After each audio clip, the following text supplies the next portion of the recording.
On va vous montrer d'autres images. Vous vous souvenez lundi du vol au musée Grévin, cette statue d'Emmanuel Macron prise par Greenpeace, coup spectaculaire de l'ONG qui voulait mettre en lumière les liens qui unissent la France à la Russie. Et quels sont ces liens? Eh bien, ils sont mis en avant encore une fois aujourd'hui par un blocage au sein de la Commission européenne. On vous explique tout. L'Union européenne veut mettre fin aux importations de gaz russe. Une date butoir est même arrêtée, ce serait 2027. Mais 2 pays viennent de refuser de soutenir ce projet. Ce sont les 2 plus gros acheteurs de gaz russe en Europe. Il s'agit de la Belgique et de la France. On en parle avec nos invités qui sont toujours autour de la table. Le colonel Pierre de Jong, Vincent Crouzet et nous ont rejoint Sylvie Berman, bonjour. Bonjour. Ancien ambassadeur de France en Russie. Et avec nous également Damien Fleureau de notre service politique. Bonjour Damien. Bonjour Maguette. Ça vient de se passer à la Commission européenne. Est-ce que l'Elysée se justifie ? Alors, l'Elysée, effectivement, pour l'instant, renvoie vers le ministre en charge de ces sujets, de ce portefeuille de l'énergie, Marc Ferracci, qui prend un petit peu ses distances avec l'article de nos confrères de Politico. On explique dans l'entourage du ministre que, eh bien, il a toujours évoqué son soutien à la sortie du gaz russe et qu'on ne devait pas augmenter notre dépendance par ailleurs au GNL américain. Donc, trouver des alternatives qui s'intègrent en quelque sorte dans une approche graduelle avec ce fameux plan Repower EU, vous savez, pour promouvoir la conservation d'énergie, encourager la production d'énergie propre, diversifier les approvisionnements.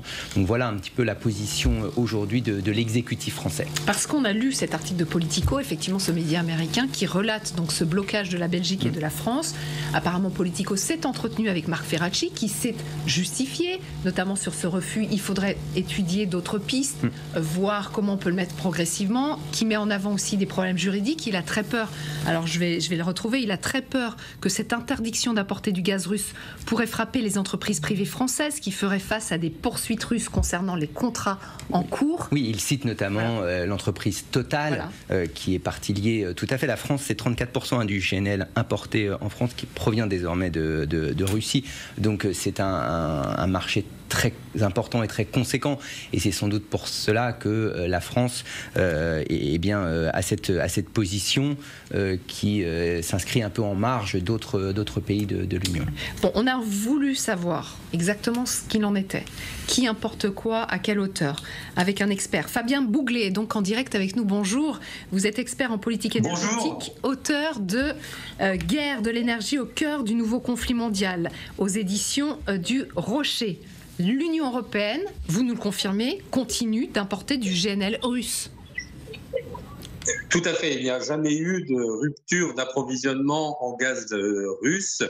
En revanche, ce qui s'est passé, il faut bien distinguer le gaz naturel liquéfié, qui est un gaz d'abord liquide et puis ensuite qui est gazéifié, avec le gazoduc. Il ne faut pas oublier que les gazoducs Nord Stream ont été sabotés. Et les gazoducs, notamment le gazoduc Brotherwood, ont arrêté de passer le gaz à l'initiative de Volodymyr Zelensky.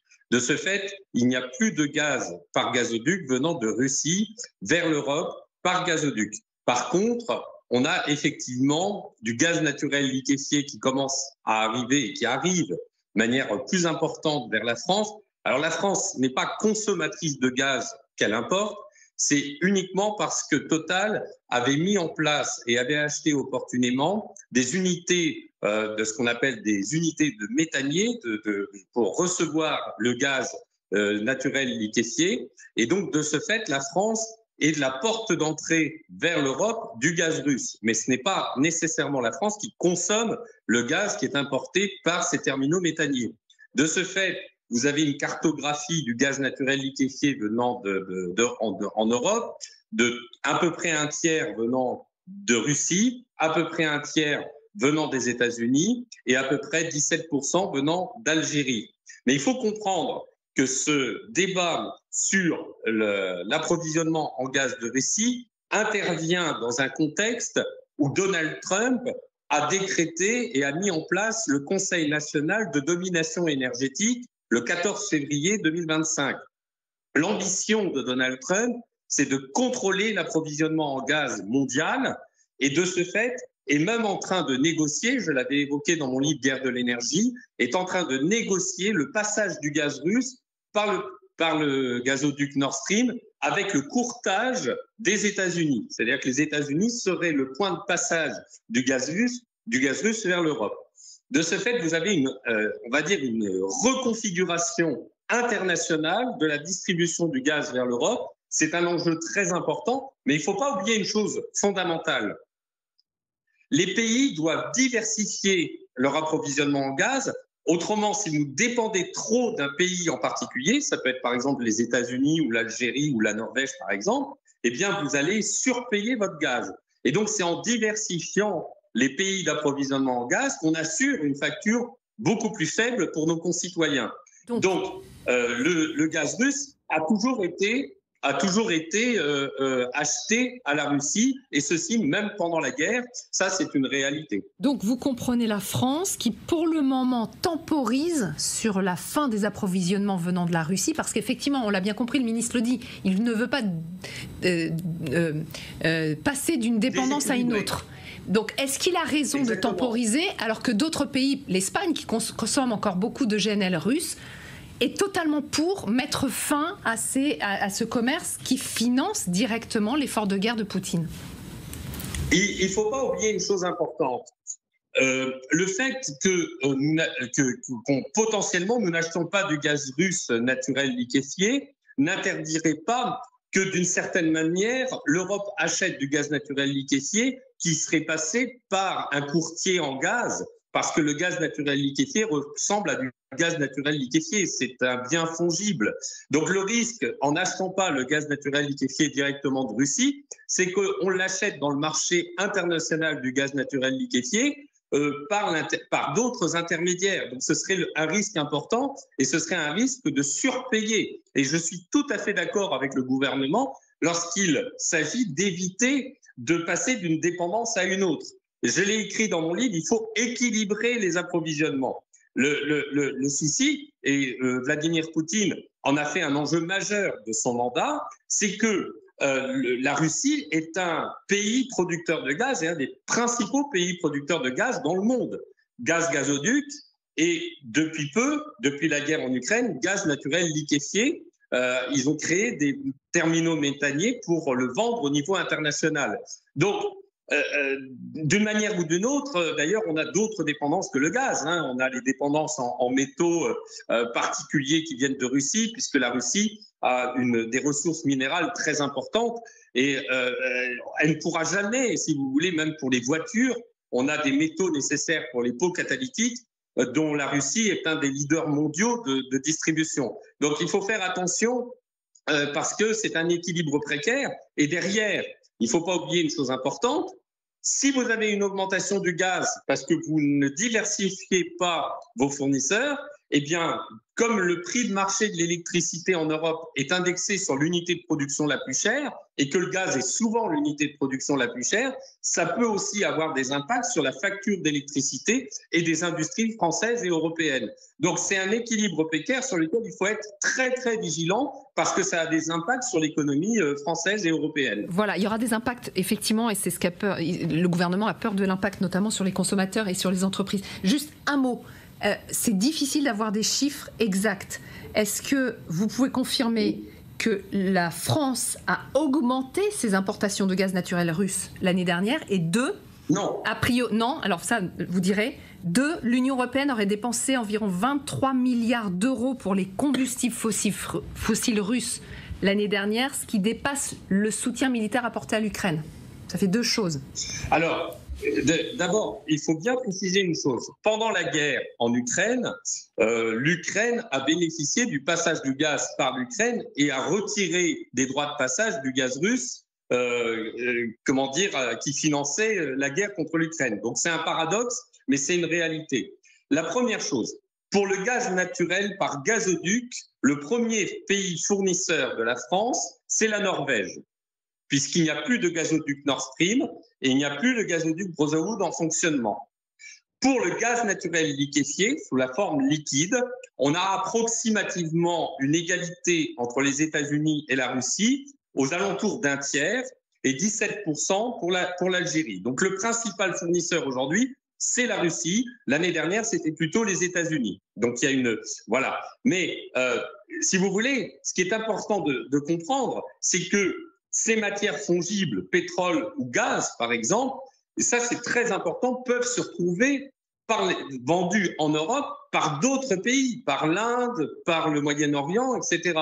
Et donc, si vous voulez, c'est très difficile d'avoir des chiffres parce que vous avez des matières fossiles qui sont achetées directement à la Russie et il y a des contrats long terme que l'on doit respecter, mais il y a aussi des produits fossiles que nous achetons par des intermédiaires, par l'intermédiaire de pays qui font le courtier en produits de Russie. Donc, effectivement, nous achetons du gaz, mais ça a été le cas aussi pour les États-Unis. Il faut savoir que le bureau des sanctions du département américain des finances américaines, et ça, je l'avais dévoilé il y a quelque temps, a levé les sanctions dans tout le secteur énergétique entre les États-Unis et la Russie lors du mandat de Joe Biden. Ce n'est pas de Donald Trump. Donc, depuis le début de la guerre en Ukraine, Russie et États-Unis font du commerce, échangent, notamment sur l'uranium enrichi, sur les matières premières. Et donc, il n'y a pas eu d'arrêt de discussion entre les États-Unis et la Russie sur les matières fossiles. Et ce qui est très intéressant, c'est qu'il faut bien avoir conscience que Donald Trump, en créant le Conseil national de la domination énergétique, n'a qu'un objectif. Il veut couper l'Europe de la Russie pour récupérer la distribution du gaz et la distribution du pétrole de schiste vers l'Europe. Donc il y a une guerre commerciale pour la maîtrise du marché européen dans le domaine énergétique. Et donc, évidemment, il y a des jeux d'influence et les Américains ont un intérêt à couper le cordon ombilical entre la Russie et l'Europe pour contribuer au développement de leur propre marché énergétique. Ce que ne veut pas la France. C'est pour ça que l'équilibre est précaire. Et c'est très complexe. C'est pour ça qu'on avait besoin de vos lumières. Merci beaucoup Fabien Bouglet d'avoir été avec nous. Il y a la réalité, on a bien compris, la réalité notamment économique.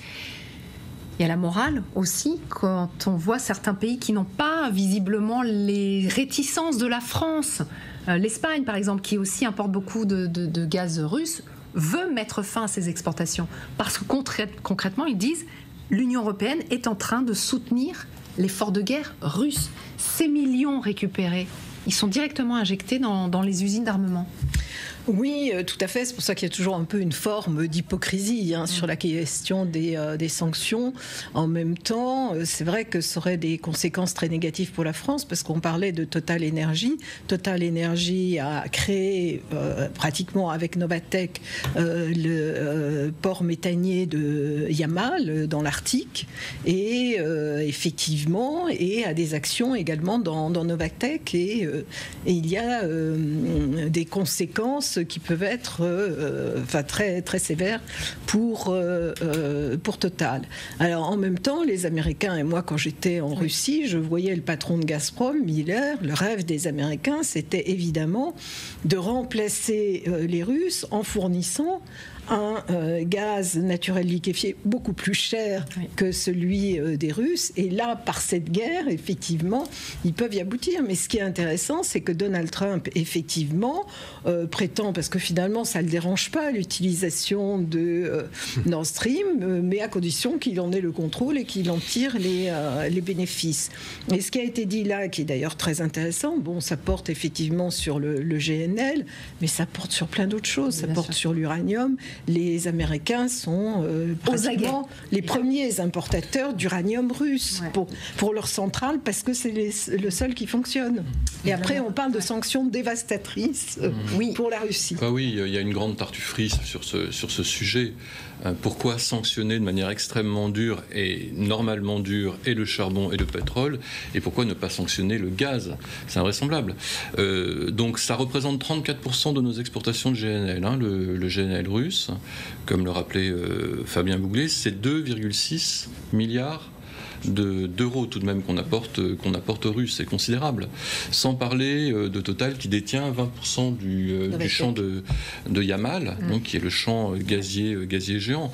Donc soit on sort de nos hypocrisies, comme le rappelait Sylvie, et on fait une croix sur le gaz russe et on en paye les conséquences, mais on assume nos responsabilités. Certains pays ont l'air prêts au sein de l'Union européenne. Pas d'autres. La France n'est pas prête. Soit on poursuit cette tartufferie, et je rappelle que les Ukrainiens ont mis 3 ans pour couper le gazoduc Brotherhood, qui a arrêté de fonctionner, qui s'est arrêté de fonctionner le 1er janvier 2025. Et pendant 3 ans, les Ukrainiens ont touché des royalties sur le passage du gaz russe par leur territoire.